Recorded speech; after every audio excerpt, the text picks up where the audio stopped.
Hey there, how are you doing? My name is Angel, and I like all things that are mysterious, right? Do you know what's mysterious today? I went down a rabbit hole, a very, very deep rabbit hole. It started with a Facebook reel talking about a certain celebrity death for knowing too much. Well, there's a lot of them. Let's just get into it. So, some of these were accidents until you see the pattern. Over the last several decades, some of the most influential voices in music, media, and truth-telling have died under questionable circumstances. Alone, young, sudden, surrounded by secrecy. Brilliant stars extinguished just as they tried to speak out or break free. Tupac, Whitney, Michael, Diana, Chester, Aaliyah, Prince, the list goes on. Some called them troubled. Some said they were reckless. But what if they were never the problem? What if the real problem was what they knew, who they were becoming, and who they threatened? Because when you zoom out and connect the dots, the pattern is chilling. This isn't just about fame. This is about power, control, silencing. Welcome to the story they've been trying to bury for years. And maybe, just maybe, it's time we start listening to the voices they tried to erase. They fear the truth, especially from someone who lived it. Tupac Shakur was more than a rapper. He was a revolutionary, a poet, a philosopher, a threat. He spoke out about police brutality, about racism, about inequality, and about the people behind the curtain. I'm not saying I'm going to rule the world or I'm going to change the world, but I guarantee that I will spark the brain that will change the world. And that's our job, is to spark somebody else watching us. We might not be the ones, but let's not be selfish, and because we're not going to change the world, let's not talk about how we should change it. He knew he was being watched. He said it repeatedly. And in the last year of his life, he said he didn't expect to live much longer. Then, September 1996, Las Vegas, he was gunned down in a drive-by shooting. No one was convicted. Did you know he survived an earlier attempt on his life? He called out media manipulation. He accused executives of profiting from black pain. He warned us he'd be silenced. His posthumous albums, full of warnings. Theories swirled about Suge Knight, the FBI, the Illuminati, but one thing remains clear. Tupac was dangerous. Not because he was violent, but because he was awake. And when someone with a platform starts waking others up, they don't last long. They all died at 27, but what died with them? The 27 Club isn't a fan myth. It's a pattern.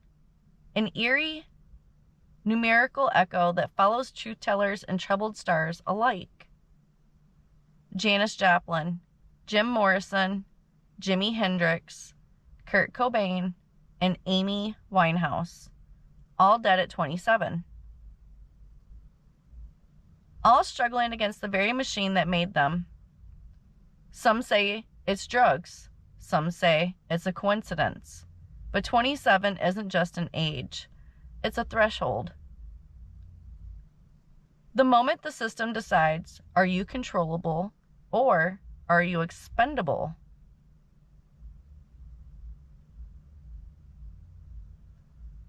Many of them tried to escape, tried to speak out. Some even talked about breaking contracts or calling out abuse.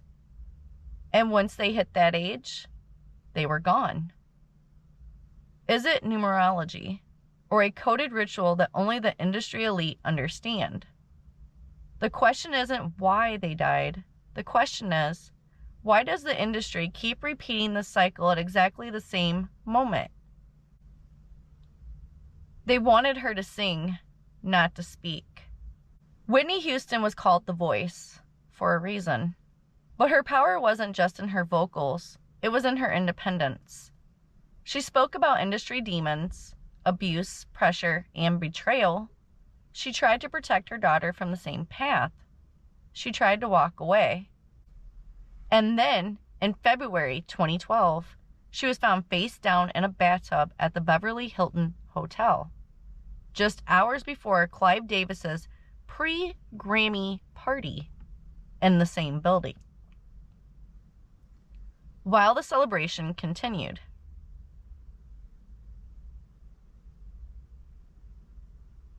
There were conflicting reports. Xanax and cocaine in her system, bruises and scratches, her wig reportedly found torn from her head, water too hot for resuscitation. Yet the official cause, accidental drowning. And the industry moved on, fast. Whitney wasn't just gone, she was erased. But her voice still echoes, and every woman who dares to defy the machine, and every mother who tries to shield her child from it. And the bathwater wasn't just warm, it was a warning. They called it suicide, but the note didn't say goodbye. Kurt Cobain despised fame. He loathed the media. He talked about feeling trapped, like he'd signed his soul away.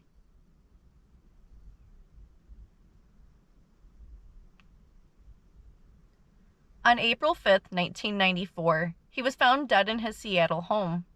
Gunshot wound to the head. A shotgun at his side. A suicide note, half about love, half about despair. But here's what made fans question the narrative. The toxicology report showed 3 times the lethal dose of heroin. Too much to pull a trigger. The shotgun was awkwardly long for how he was found. Handwriting experts questioned the final lines of the note. He had just tried to check into rehab again. And then, just like that, the story closed. No investigation, no press conference. He was just another sad rock star. But those who knew him said he was preparing to leave the industry, to expose people, to take back control. And you don't get to do that.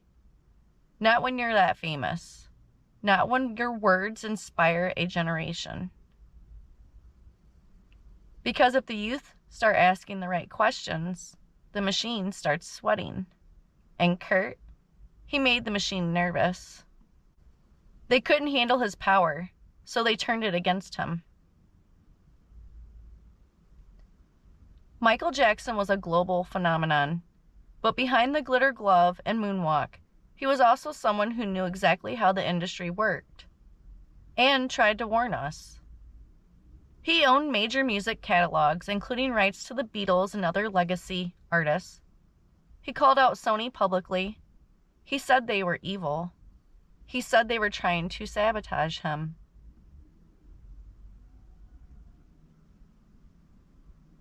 They called him crazy. They smeared him. They flooded the media with scandal.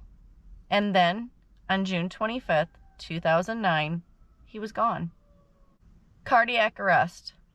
Propofol.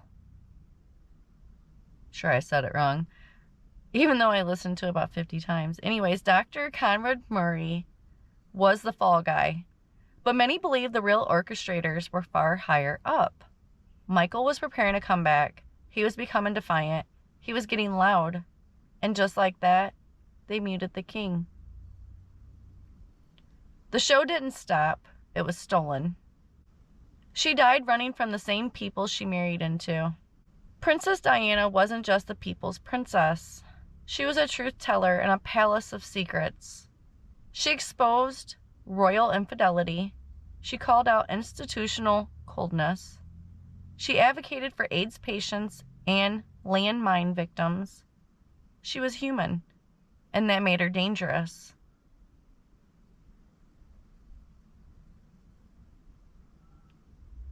By the time of her death in 1997, She had divorced Charles. She was dating someone outside the royal circle. She was talking to the press. Then came the crash in a Paris tunnel. High speed, no seatbelt, paparazzi blamed, driver blamed, but questions still swirl. Why was the tunnel CCTV off? Why was she embalmed so quickly? Why did M16 documents later surface describing a plan eerily similar to her crash? She told her butler in a note, "They are planning an accident in my car." And they did. She wasn't just royalty, she was rebellion. And rebellions, in that world, don't live long.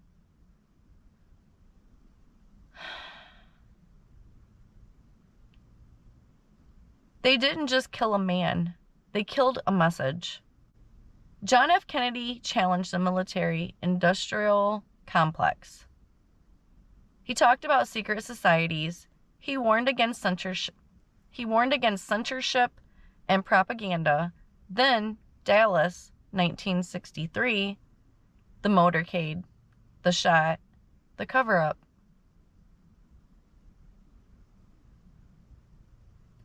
Now fast forward. JFK Jr., handsome, articulate, beloved, publisher of George magazine. And in his final issues, he hinted at deep state corruption, exposed political cover-ups, foreshadowed everything we're seeing today. He was rumored to be planning a political run. He posed a threat to powerful dynasties. He died in a plane crash off Martha's Vineyard in 1999.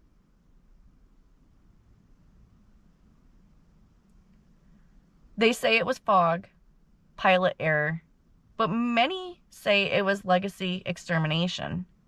Two men, same bloodline, same message, same silencing.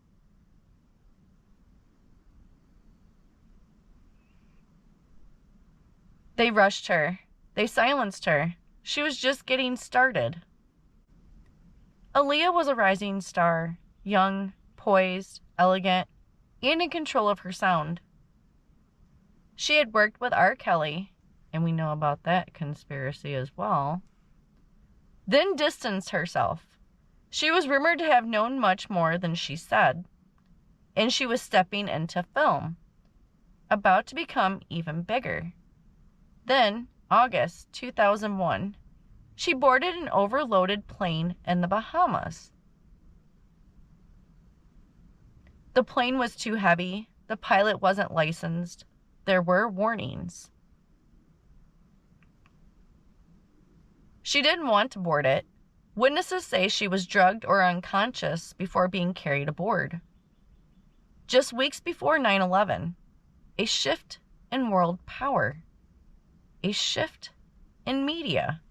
And her voice, one of clarity, beauty, and inner strength, was gone. Coincidence? Or part of a wider cleanup of those who had seen and survived too much? Because Aaliyah had secrets, and some say she never got the chance to reveal them. She said they were watching her. She said she was next. Lisa Left Eye Lopez wasn't just the wild card of TLC. She was spiritual, awake, and getting louder. She spoke about the music industry being cursed. She visited Dr. Sebi for healing. She began documenting everything, including strange men following her, watching her, her own premonitions. She said she felt a dark force hanging over her, that something was coming. In April 2002, while on a spiritual retreat in Honduras, she was in a car crash. She died instantly. But here's the part no one talks about. She was filming a documentary about healing and truth. Days before, she accidentally hit and killed a boy with her car. The boy's last name? Lopez. She said it was a case of mistaken identity. The spirit meant to take her, and then it did. Her documentary was shelved, her spiritual awakening silenced. They didn't need to silence her in public. They let the crash do the work. They let the footage fade. Not before she told us they're watching. She was about to write a book. Then she was found dead. Kim Porter wasn't just Diddy's ex. She was a model, a mother, an insider. She knew the music industry from the inside out. She had connections, she had stories, and she reportedly planned to write a tell-all. In November 2018, she died suddenly of pneumonia. Healthy, active, vibrant.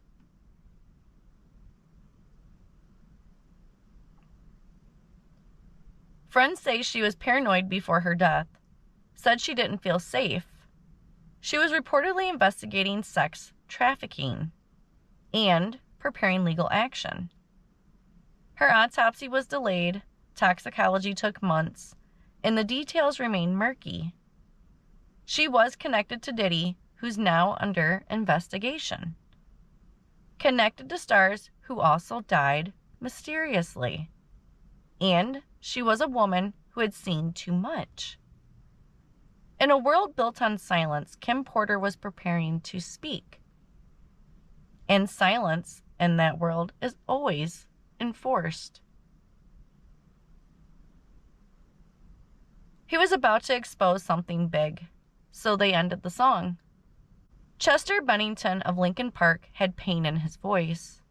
That wasn't just art, it was trauma. He had survived sexual abuse as a child.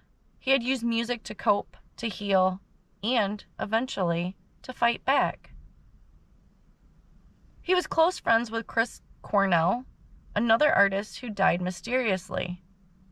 And both were allegedly involved in exposing elite sex trafficking networks. Chester died on what would have been Chris's birthday, by hanging, just like Chris. Both with similar methods. Both with inconsistencies at the scene. Chester's family said he wasn't suicidal. He had 6 kids. He was making music. He had plans. But plans don't matter when you're part of something bigger than the music. He was about to speak, and someone else made sure the final lyric was written for him.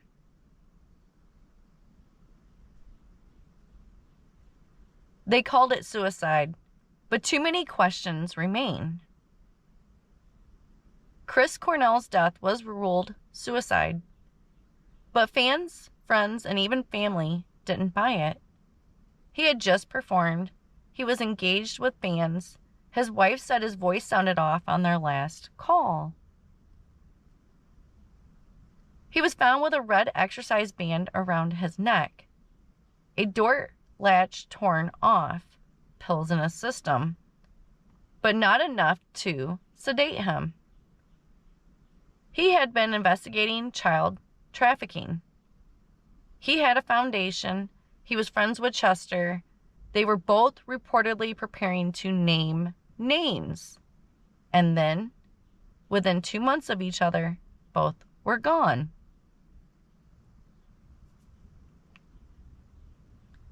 The media said it was depression.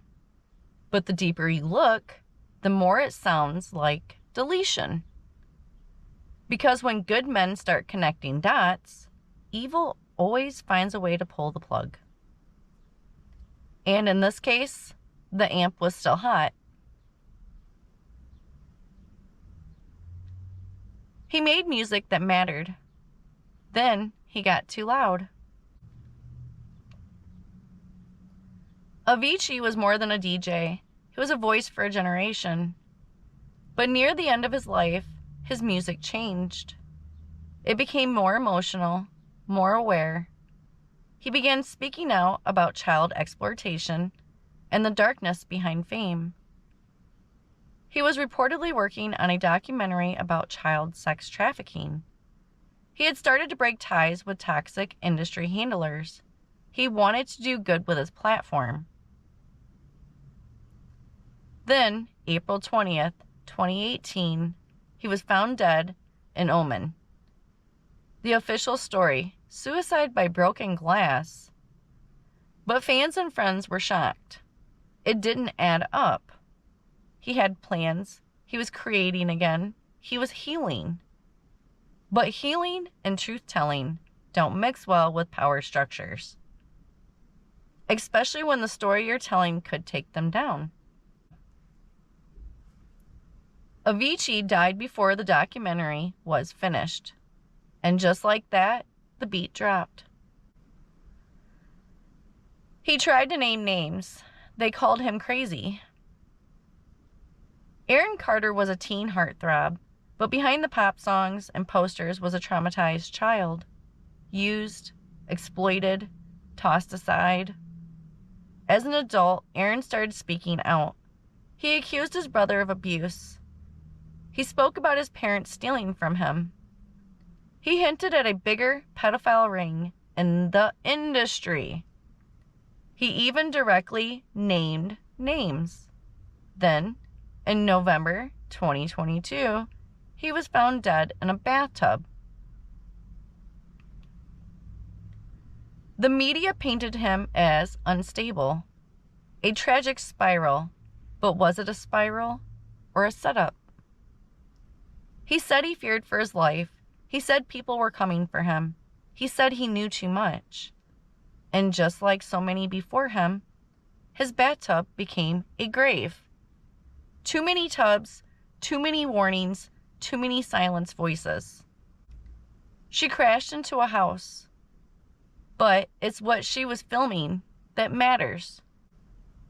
Anne Heche wasn't just an actress. She was outspoken. She was working on a film about sex trafficking when she crashed. In August 2022, she sped through LA, crashed into a home, and was declared brain dead. But eyewitness footage showed something strange. She was alive, trying to escape the body bag on the stretcher. Then, silence.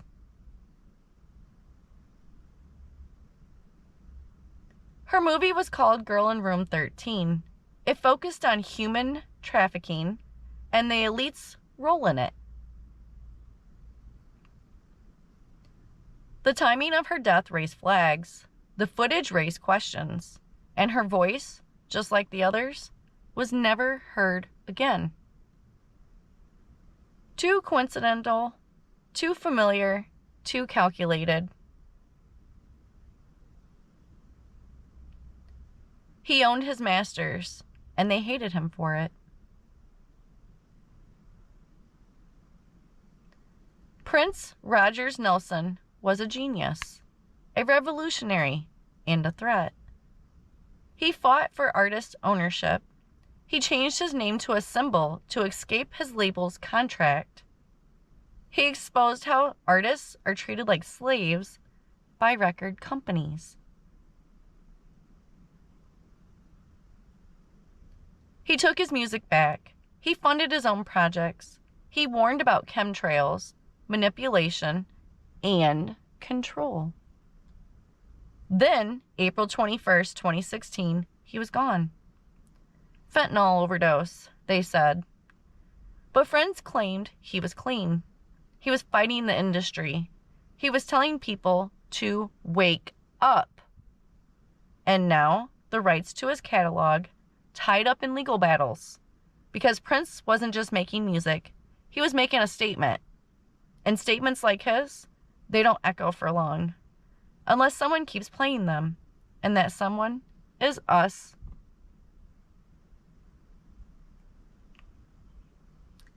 Too healthy, too young, too loud. Bruce Lee was more than a martial artist. He was a philosopher, a bridge between East and West, a man with influence and secrets. He spoke of balance, energy, and power, but he also knew how Hollywood worked. He was breaking barriers, empowering people of color, and removing gatekeepers one kick at a time.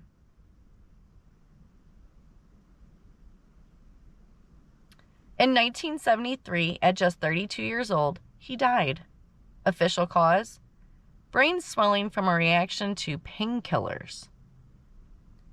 But he had no history of seizures, and many believe his death was retaliation. For breaking cultural rules, for stepping outside the box, for being unstoppable. Some say he was poisoned. Others point to mafia or triad. But one thing is certain. His death left a hole that no one could fill. And it wouldn't be the last time a Lee was silenced. An on-set accident that was anything but.